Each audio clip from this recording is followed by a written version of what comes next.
کیا حال چال ہے؟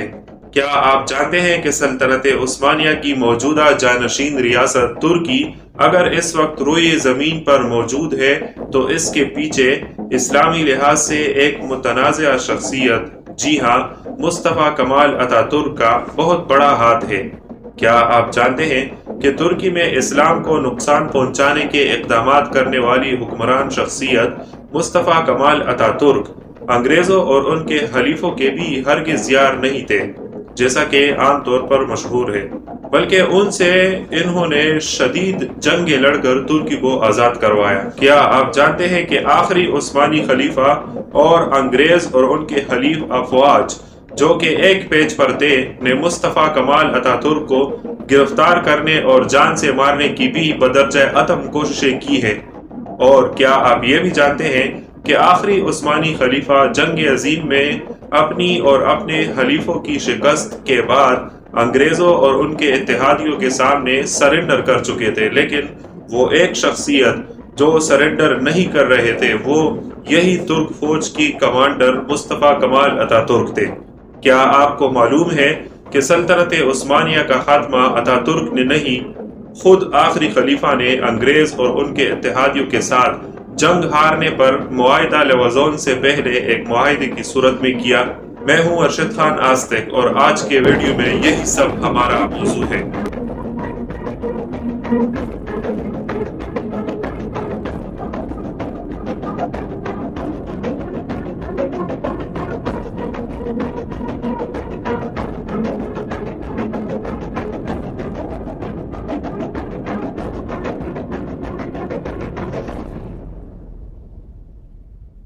عثمانی حکومت اتاترک کو کتنا پسند کرتی تھی، اس کا اندازہ آپ اس بات سے لگائے کہ جو ہی کمال اتاترک نے 1902 میں گریجویشن کر لی تو عثمانی حکومت نے انہیں لیفٹیننٹ کے عہدہ پر تعینات کر کے دمشق بھیج دیا۔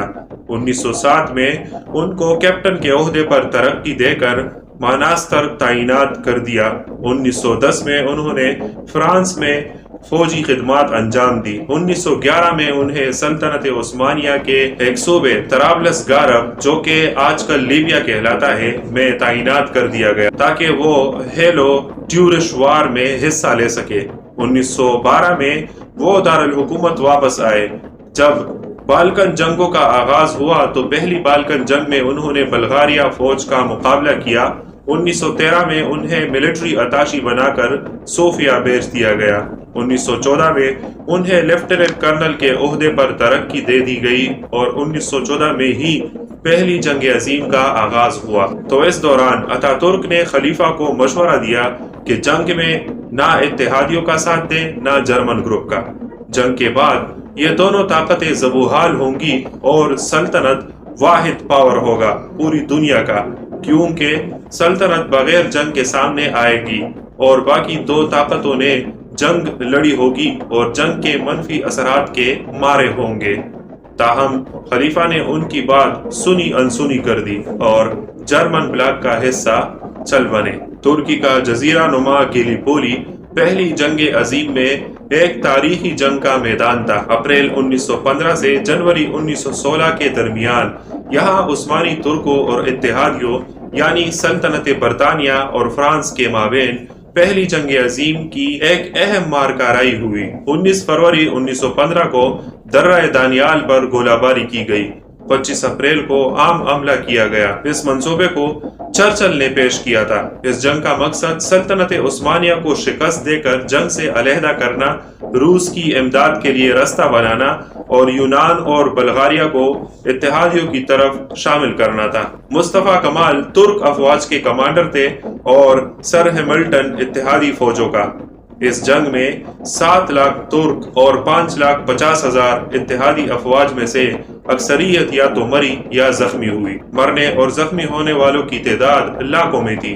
تقریباً 7 مہینے کمال بہادری سے مصطفیٰ کمال اتاترک اپنی بھوکی اور ننگی فوج کے ساتھ اپنے علاقے کا دفاع کرتے رہے اور حالات اس وجہ سے بھی سخت تھے کہ بعض مورخین کے مطابق خالص ترک قومیت کے سپاہی ہی زیادہ نشانہ بن رہے تھے، کیونکہ عثمانی فوج میں شامل عرب زیادہ دلچسپی نہیں دکھا رہے تھے۔ دوسری طرف انگریز افواج بھی اس لیے زیادہ محفوظ تھے کہ وہ اپنی فوج میں شامل ہندوستانی دستوں کو لڑائی کے وقت آگے کیا کرتے تھے۔ ایک وقت میں جب اتاترک نے دیکھا کہ ان کے سپاہی بھاگ رہے ہیں تو وجہ پوچھنے پر جواب ملا، بندوقوں میں گولیاں ختم ہو گئی۔ تو اتاترک نے جوشیلے الفاظ سے ان کی غیرت جگائی اور کہا کہ گولیاں نہیں ہیں تو بے شک نہ لڑے، لیکن مرنے کے لیے یہاں پوزیشنیں سنبھال کر رکھیں۔ بے شک اتحادی آپ کو مارتے رہیں، لیکن آپ کا کام انہیں مصروف رکھنا ہے، تب تک ہمارے لیے اسلحہ اور مزید دستے آ پہنچیں گے۔ فوج نے ایسا ہی کیا۔ تو آگے بڑھ کر آنے والی اتحادی فوج کی آندھی نے جب دیکھا کہ ترک فوج تو بھاگی نہیں ہے بلکہ انہوں نے تو پوزیشنیں سنبھالی ہے، تو آگے بڑھنے کی بجائے انہوں نے بھی رستے میں ہی پوزیشنیں سنبھال لی۔ بالآخر اتحادیوں کا حملہ ترکوں نے بے مثال مزاحمت اور شجاعت سے روک دیا۔ اتحادیوں کو بہت سارا نقصان اٹھا کر 9 جنوری 1916 کو بالآخر گیلی پولی سے نکلنا پڑا، اور یوں اس جنگ میں مصطفیٰ کمال اتاترک کے کمان میں ترکوں نے فتح حاصل کی۔ اس فتح نے ترکوں کے حوصلے بلند کر دیے۔ چرچل کو اپنے عہدے سے ہٹا دیا گیا۔ برطانوی وزیر اعظم ایسکویت کو بھی اپنا عہدہ چھوڑنا پڑا۔ البتہ بعد میں برطانیہ نے اس ہاری ہوئی جنگ کو بہرحال ہاشمی خاندان کے سردار سید حسین بن علی شریف آف مکہ کی مدد سے اپنی فتح میں بدل لیا۔ جنگ عظیم اول میں سلطنت عثمانیہ کو بہت سے محاذوں پر اپنا دفاع کرنا پڑا۔ حکمران کی غلط پالیسیوں کے باعث سلطنت عثمانیہ کو پہلی جنگ عظیم میں بری طرح شکست کا سامنا کرنا پڑا۔ جنگ کے بعد پھر کمال اتاترک نے خلیفہ کو مشورہ دیا کہ ہتھیار نہ ڈالے، کیونکہ اتحادی بھی جنگ سے گزر چکے ہیں اور ان میں بھی لڑنے کی مزید ہمت نہیں، اور یہ ترک قوم کا وطن ہے جس کا چپا چپا ہمیں معلوم ہے، تو اگر ہم کمزور ہیں بھی لیکن اتحادیوں سے بہتر لڑ سکتے ہیں۔ تاہم ایک بار پھر عثمانی خلیفہ نے اتاترک کی بات ٹھالی اور اتحادیوں کے ساتھ جنگ ختم کرنے والے معاہدہ مدروس یا متارکہ مدروس آرمیسٹس آف مدروس پر دستخط کیے۔ یہ معاہدہ 30 اکتوبر 1918 کو یونان کی بندرگاہ مدروس پر ایک بحری جہاز میں ہوا۔ معاہدہ مدروس میں سلطنت عثمانیہ کی طرف سے بحری امور کے وزیر رؤوف بیگ کی زیر قیادت سہ رکنی وفد اور اتحادیوں کی طرف سے برطانوی ایڈمرل سمرسیٹ آرتھر گف کالتورپ کے درمیان شرائط طے پائی۔ شرائط کچھ یوں تھی کہ آبنائے باسفورس جنگی اور تجارتی جہازوں کے لیے کھلی رہیں گی، صرف یونانی جہاز ان آبناؤں سے نہیں گزر سکیں گے۔ عثمانی افواج ان آبناؤں کی حفاظت کریں گے۔ ملک کے داخلی انتظام اور سرحدوں کی حفاظت کے لیے محدود تعداد کے علاوہ باقی تمام عثمانی فوج ملازمت سے سبکدوش کر دی جائے گی۔ جنگی قیدیوں کو غیر مشروط طور پر رہا کر دیا جائے گا۔ تمام ترک جنگی جہاز اتحادیوں کے حوالے کر دیے جائیں گے۔ اتحادیوں کو یہ اختیار حاصل ہوگا کہ وہ کسی قسم کا خطرہ محسوس کرنے پر جنگی حکمت عملی کے نقطۂ نظر سے کسی بھی اہم علاقے پر قابض ہو جائیں۔ عثمانی ریلوے اور تجارتی جہاز اتحادی ممالک کے زیر استعمال رہیں گے۔ ریلوے کا انتظام اتحادیوں کے سپرد کیا جائے گا۔ ایران اور قفقاز میں موجود عثمانی افواج کو واپس بلایا جائے گا۔ سرکاری مقاصد کے سوا ٹیلی فون اور ٹیلی گراف کے ذرائع مواصلات اتحادی قوتوں کے زیر کنٹرول ہوں گے۔ فوجی، بحری اور تجارتی سامان کو ترک حکام استعمال نہیں کریں گے۔ فاضل کوئلہ، تیل اور بحری نقل و حمل کا سامان صرف اتحادی قوتوں ہی کو فروخت کیا جائے گا۔ حجاز، یمن، شام اور عراق میں عثمانی افواج اتحادی کمانڈروں کے سامنے ہتھیار ڈال دیں گی۔ طرابلس اور بنغازی میں عثمانی افواج اطالوی افواج کے سامنے ہتھیار ڈال دیں گی۔ عثمانی سلطنت میں موجود جرمن اور آسٹرین فوجی اور سول افسران و دیگر ملازمین 1 ماہ کے اندر اندر یہاں سے چلے جائیں گے۔ سلطنت میں موجود قابض اتحادی افواج کی ضروریات کو پورا کرنے کی ذمہ داری عثمانی حکومت پر ہوگی۔ عثمانی سلطنت کی جنگی قیدی اتحادیوں کی قید میں ہی رہیں گے۔ عثمانی سلطنت تمام محوری طاقتوں کے ساتھ سفارتی تعلقات منقطع کرے گی۔ اتحادیوں کو یہ حق ہوگا کہ اناطولیہ کے کسی بھی مشرقی صوبہ میں کسی بھی بغاوت کو کچل سکے۔ سلطنت عثمانیہ کے ساتھ مدروس کی جنگ بندی پر دستخط کرنے کے کچھ عرصہ ہی بعد اینٹنٹ فورسز نے قسطنطنیہ کے شہر پر 13 نومبر 1918 سے قبضہ کر لیا تھا۔ اینٹنٹ فورسز کے اتحادیوں نے کچھ ہی مہینوں میں سلطنت عثمانیہ کے مختلف علاقوں کو بھی اپنے قبضے میں لے لیا تھا۔ غیر ملکی فوجیوں کے اس قبضے کو مصطفیٰ کمال اتاترک نے ذلت آمیز قرار دیا۔ 15 مئی 1919 کو اینٹنٹ فورسز کی اجازت سے یونانی افواج ازمیر پہنچ گئی۔ ان حالات میں اناطولیہ کے علاقے میں نسلی تناؤ کافی زیادہ ہو چکا تھا۔ تشدد دیکھتے ہی دیکھتے بڑھ رہا تھا، مگر اس بڑھتی ہوئی تشدد کی لہر نے ترکی کے متعدد مزاحمتی گروہوں کو ایک متحد قوت بننے میں مدد کی۔ قسطنطنیہ میں موجود عثمانی خلیفہ مکمل طور پر قابض طاقتوں کے زیر اثر تھا۔ انہیں کہا گیا کہ وہ مسلح افواج کے کسی ایک رکن کو بدامنی پر قابو پانے کے لیے بھیجے، تو انہوں نے مصطفیٰ کمال سے زیادہ قابلیت والا کوئی نہیں پایا، اور پس انہوں نے مصطفیٰ کمال ہی کو یہ ذمہ داری دی اور وہ ایس بندرما کے مالبردار جہاز پر سامسون کے لیے قسطنطنیہ روانہ ہوئے۔ خراب موسم سے لڑتے 3 دن کے مشکل سفر اور ایک خراب کیمپس کے سہارے آخرکار اتاترک اپنی ٹیم کے ساتھ 19 مئی کو اپنی منزل پر پہنچے۔ وہاں پہنچتے ہی اتاترک نے فوج کو منتشر کرنے کی بجائے مزید باضابطہ مزاحمتی تحریک کو منظم کرنا شروع کر دیا۔ کمال پاشا جا کر ان جوانوں سے ملے اور بولے کہ میں نے استنبول چھوڑ دیا، اب ہم ہرگز ہتھیار نہیں ڈالیں گے۔ سلطان کو خبر بھیج دی کہ اب آپ اپنا کام کریں اور ہم اپنا کام۔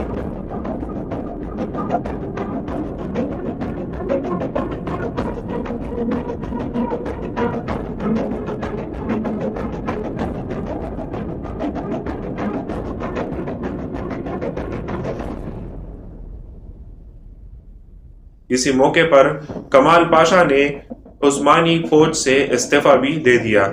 جوانوں کو اکٹھا کیا، دکاندار، چرواہے، دہاڑی دار، مزدور، حتیٰ کہ 16 سال کے بچوں کو بھی اکٹھا کیا اور ایک فوج بنائی اور اتحادیوں کے خلاف لڑنے لگے۔ سلطان نے محل سے اتحادیوں کی ایما پر کمال پاشا کے شوٹ ایٹ سائٹ کا آرڈر نکلوایا۔ متحدہ ہندوستان کے برطانوی حکومت کے رکن مصطفیٰ ساغر کو انڈیا سے اسی مقصد کے لیے بھیجا گیا۔ مدروس جنگ بندی معاہدے کے فوراً بعد ہی تقریباً مصطفیٰ کمال پاشا کی زیر قیادت ترکی کی جنگ آزادی باقاعدہ شروع ہو گئی تھی، اور اس لیے اس معاہدے کا نفاذ عارضی ثابت ہوا، جبکہ سلطنت عثمانیہ کے علاوہ دیگر محوری طاقتوں کے ساتھ طے کیے جانے والے معاہدوں کا نفاذ تقریباً مکمل طور پر ہوا۔ قصہ صرف اس معاہدے پر ختم نہیں ہوا، بلکہ اس کے بعد عثمانی سلطنت اور اتحادیوں کے درمیان معاہدہ سیورے، ٹریٹی آف سیوریس طے پایا۔ 10 اگست 1920 کو اتحادی قوتوں اور خلافت عثمانیہ کے درمیان طے پانے والا یہ امن معاہدہ تھا۔ یہ انتہائی ذلت آمیز معاہدہ تھا ترکی کے لیے۔ ترکی سے باہر عثمانیہ سلطنت کے علاقے چھوڑ کر بھی ترکی علاقے کے لیے بھی ذلت آمیز تھا۔ اس معاہدے کو خلافت عثمانیہ کی ایک عظیم شکست سمجھا جاتا ہے، جو اپریل 1920 میں اتحادیوں کے درمیان سان ریمو کانفرنس کے بعد طے پانے والے معاہدوں کی ایک کڑی تھا۔ اس کے علاوہ بحیرہ روم میں جزائر ڈوڈوکینز اور روڈس کے علاوہ شمالی ترکی اٹلی کو دے دیا گیا، جبکہ تھریس، استنبول اور اس کے پاس کا علاقہ اور مغربی ترکی یونان کا حصہ قرار دیا گیا، جس میں سمرنا یعنی موجودہ ازمیر کی اہم ترین بندرگاہ بھی شامل تھی۔ استنبول کے بیچوں بیچ باسفورس، اس سے ملحق درہ دانیال اور بحیرہ مرمرہ کو بھی غیر فوجی اور بین الاقوامی علاقہ قرار دیا گیا اور عثمانی افواج کی تعداد کو 50,000 تک محدود کر دیا گیا۔ خلیفہ کے ان فیصلوں سے باغی ترکی کے آزاد مزاحمتی قوتوں نے یہ سب تسلیم کرنے سے انکار کر دیا۔ ان کی عسکری مزاحمت کی وجہ سے ترکی کی حد تک یہ معاہدہ عملی شکل اختیار نہیں کر سکا۔ مصطفیٰ کمال اتاتورک کی زیر نگرانی مزاحمتی فوج لڑتی رہی اور سمرنا یعنی موجودہ ازمیر کو یونان کے ساتھ جنگ کر کے مزاحمتی قوتوں نے خالی کرایا۔ خلیفہ ان کے خلاف بغاوت کی سزائیں مسلسل جاری کرتا رہا۔ طویل مہاجرائی کے بعد استنبول، پھر بندرگاہ، باسپورس، درہ دانیال اور بحیرہ مرمرہ پر ترکی نے کنٹرول حاصل کر لیا، جو آج کل ترکی کے مرکزی حصے ہیں، ترکی کے شان ہے، پہچان ہے۔ ان سب سے خلیفہ معاہدہ سیورے میں دستبرداری کر چکا تھا اور خود بھی مدروس جنگ بندی کے بعد سے یرغمال تھا۔ جہاں تک اس سوال کا تعلق ہے کہ کیا خلافت عثمانیہ کو اتاتورک نے ختم کیا، تو اس کا جواب ہے جی نہیں۔ خلافت کمال پاشا کے عروج سے پہلے جنگ کے اختتام پہ ہی ختم ہوئی۔ انگریزوں نے سارے علاقے وعدوں کے مطابق تقسیم کیے تھے اور اب استنبول میں بیٹھ کے سلطان سے من پسند فیصلے نافذ کروا رہے تھے۔ ان کی ایما پر سلطان نے ہتھیار ڈالنے کا حکم دیا۔ انگریز خلیفہ کے ساتھ جو معاہدہ کر بیٹھے تھے اس کے تحت ترک قوم کو مہاجر بنا کے واپس وسطی ایشیا بھیج رہے تھے۔ کمال پاشا نے سلطان کو مشورہ دیا کہ ہتھیار نہ ڈالیں، تھوڑی سی جنگ اور کریں گے، کم سے کم ترک قوم کو مہاجر ہونے سے بچا لیں گے، لیکن سلطان دباؤ میں تھا، ایک نہ مانی۔ جنگ عظیم کے اختتام پر شکست خوردہ سلطنت عثمانیہ کے بہت علاقے پر دشمن نے قبضہ کر لیا۔ مصطفیٰ کی آخری ڈیوٹی سلطنت کی شکست خوردہ بکری فوج کو دوبارہ منظم اور کسی حد تک ہی صحیح وقار کو دوبارہ بحال کرنا تھا۔ مصطفیٰ کمال نے عثمانی حکومت سے مطالبہ کر دیا کہ نئی پارلیمنٹ کے قیام کے لیے انتخابات کروائے۔ 12 فروری 1920 کو عثمانی پارلیمنٹ کا آخری اجلاس ہوا۔ اس پارلیمنٹ کو برطانوی فوج نے برطرف کر دیا۔ مصطفیٰ کمال نے پارلیمنٹ کی برطرفی کے بعد گرینڈ نیشنل اسمبلی کے قیام کا اعلان کیا۔ 23 اپریل 1920 کو گرینڈ نیشنل اسمبلی کا پہلا اجلاس ہوا۔ مصطفیٰ کمال نے بطور اسپیکر اسمبلی اجلاس میں شرکت کی۔ 10 اگست 1920 کے عثمانی سلطنت کے وزیر اعظم اور اتحادیوں کے مابین طے پانے والے معاہدہ سیورے کو انقرہ میں ترکی کی قومی اسمبلی نے مسترد کرتے ہوئے مغربی اناطولیہ میں یونانی افواج کی بڑھتی ہوئی پیش قدمی کو روکا۔ مارچ 1921 میں مصطفیٰ کمال کے حامیوں نے سوویت روس کے بلشوک حکومت سے دوستی کا معاہدہ کر لیا، جس کے نتیجے میں کمالیوں نے ستمبر 1922 تک یونان کو شکست دے کر اس کی افواج کو اناطولیہ سے نکال باہر کیا۔ اس زبردست فتح کے بعد جنگ عظیم اول کے اتحادی مذاکرات کی میز پر آنے پر مجبور ہو گئے اور 1923 میں سوئٹزرلینڈ کے شہر لوازان میں معاہدہ سیورے کو ترکی کے حق میں منسوخ کر دیا گیا۔ معاہدہ لوازان ترکی کی عظیم فتح سمجھا جاتا ہے۔ بعض لوگ ناسمجھی کی بنا پر اس معاہدہ کو ہی عثمانی سلطنت کا جغرافیہ ختم کرنے والا معاہدہ کہتے ہیں، حالانکہ خلافت عثمانیہ نے 10 اگست 1920 میں معاہدہ سیوری کی کڑی شرائط کو قبول کرتے وقت ہی اپنی سرزمین کے بڑے حصے جس میں شام، عراق، تیونس، الجزائر، لیبیا اور سعودی عرب جیسے ممالک کو 3 مغربی ممالک برطانیہ، فرانس اور اٹلی کے حوالے کر دیا تھا۔ معاہدہ لوازان معاہدہ مدروس اور سیورے کی نسبت ترکی کی فیس سیونگ کے لیے زیادہ مناسب تھا اور اس میں ترکی کے لیے گزشتہ معاہدوں کی نسبت نہ صرف نرم شرائط رکھے گئے بلکہ ساتھ ہی میں ترکی کو ایک باقاعدہ مملکت تسلیم کیا گیا۔